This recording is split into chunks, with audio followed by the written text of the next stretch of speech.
Hello friends, tell in ব্রিফে তোমাদের স্বাগত। আমি নীলাঞ্জনা, আর আজ আমি উইলিয়াম শেক্সপিয়ারের একটি ফেমাস প্লে হ্যামলেটকে বেঙ্গলিতে শর্টে এক্সপ্লেন করব। এই প্লেটি একটি ট্র্যাজেডি। এটিকে লেখা হয় 1599 টু 1601-এর মধ্যে। এর ফুল নেম হচ্ছে tragedy of Hamlet, Prince of Denmark. এই প্লের সেটিং হলো ডেনমার্কের এলসিনোর ক্যাসেলে।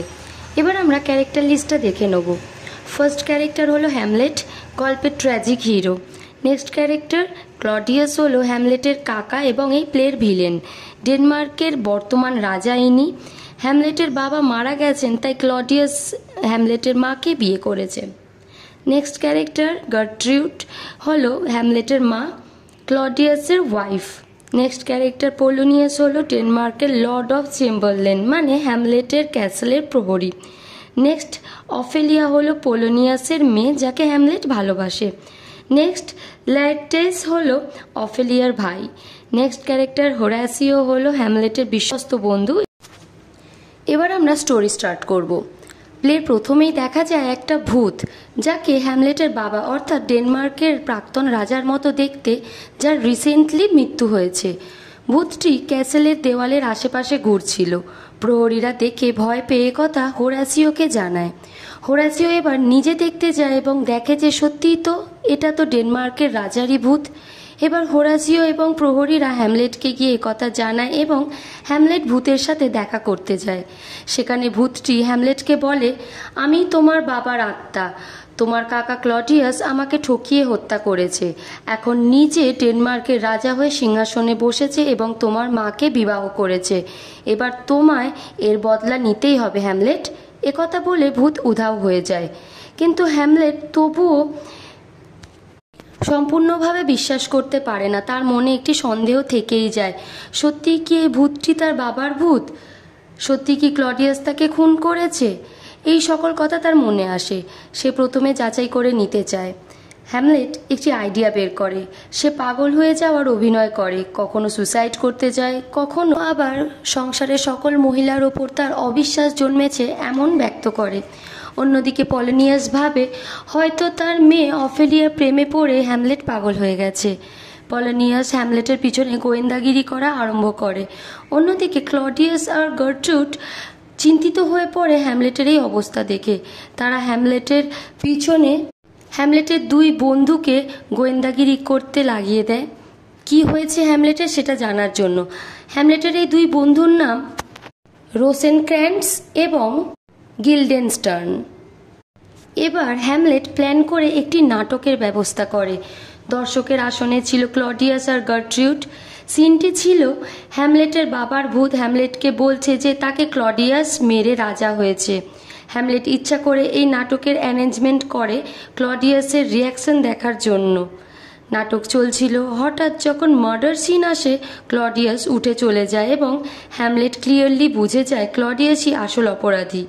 অন্যদিকে ক্লডিয়াসও বুঝে যায় হ্যামলেট আদেও পাগল হয়নি, আসলে নাটক করছে।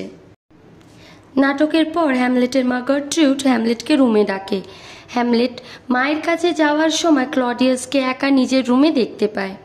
হ্যামলেট তাকে হত্যা করার কথা ভাবে, কিন্তু ক্লডিয়াস তখন ঈশ্বরের কাছে প্রার্থনা করছিল।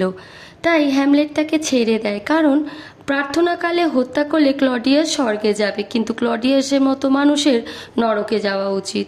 হ্যামলেট তার মায়ের কাছে যায়।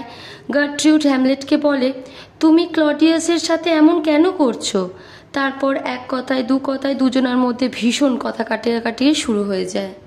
হ্যামলেট তখন ভীষণ অ্যাগ্রেসিভ হয়ে পড়ে, আর ঠিক তখনই পর্দার আড়াল থেকে কেউ হেল্প হেল্প বলে চেঁচিয়ে ওঠে।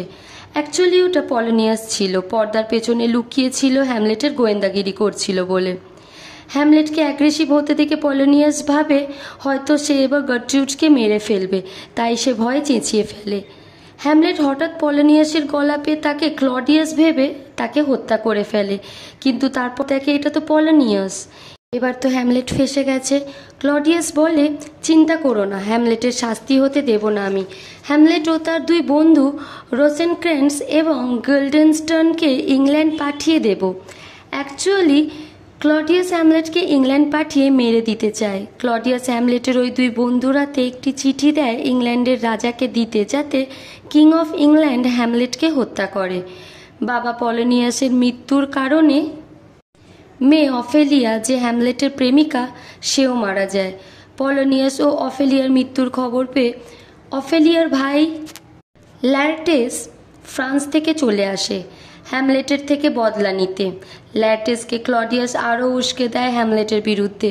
এদিকে হ্যামলেট যখন সমুদ্রপথে ইংল্যান্ড যাচ্ছিল, তখন সমুদ্রের ডাকাতরা তার জাহাজ আক্রমণ করে, কিন্তু হ্যামলেট সেখান থেকে পালিয়ে ডেনমার্ক চলে আসে। হ্যামলেট এবার অফেলিয়া ফিউনারাল মানে অন্ত্যেষ্টিক্রিয়ায় যায় এবং সেখানে হ্যামলেটের সাথে ল্যারটেসের লড়াই লেগে যায়। কিন্তু এভাবে ঠিক হবে না। ক্লডিয়াস একটি কম্পিটিশনের আয়োজন করে হ্যামলেট ও ল্যারটেসের মধ্যে।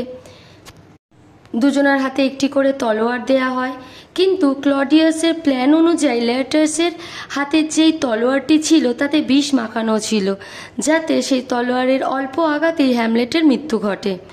আর যদি হ্যামলেট জয়ীও হয়, তবে যুদ্ধের শেষে হ্যামলেটকে বিষ মেশানো শরবত দেয়া হবে।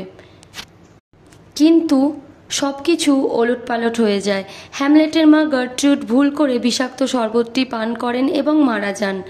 আর এদিকে ল্যারটেসের তলোয়ারে হ্যামলেটের আঘাত লাগে, কিন্তু তখনই দুজনার হাত থেকে তলোয়ার পড়ে যায় এবং এক্সচেঞ্জ হয়ে যায়, অর্থাৎ হ্যামলেটের তলোয়ারটি ল্যারটেসের কাছে আর ল্যারটেসের বিষ মাখানো তলোয়ারটি চলে যায় হ্যামলেটের হাতে।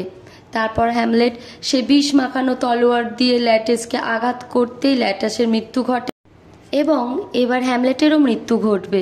তাই সে নিজে মারা যাওয়ার আগে সেই তলোয়ার দিয়ে ক্লডিয়াসকে হত্যা করে এবং বিষক্রিয়ার ফলে আস্তে আস্তে হ্যামলেটেরও মৃত্যু ঘটে। এতদিন ক্লডিয়াস নরওয়েদের আক্রমণ থেকে ডেনমার্ককে বাঁচিয়েছিল, কিন্তু সবার মৃত্যু ঘটার পরেই সেখানে নরওয়ের রাজা এসে হাজির হয় যুদ্ধ করতে। কিন্তু সে দেখে সেখানে ক্লডিয়াস, হ্যামলেট, ল্যারটেস সবাই মৃত। তখন হোরাসিও নরওয়ে কিংকে সব ঘটনা খুলে বলে। নরওয়ে কিং হ্যামলেটের বুদ্ধি বীরত্বে প্রসন্ন হয়ে তাকে এক বীর যোদ্ধার সম্মান দেয় এবং এভাবেই আমাদের গল্পের সমাপ্তি ঘটে।